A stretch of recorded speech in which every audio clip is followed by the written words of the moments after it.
అప్పుడిన్నా అర్థం కాలేదా?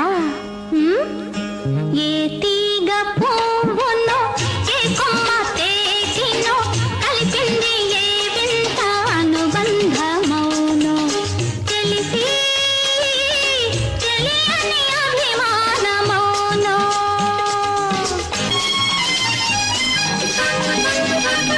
మనసు మోగది మాటలు రానిది మమత ఒకటి అది నేర్చినది మనసు మోగది మాటలు రానిది మమత ఒకటి అది నేర్చినది.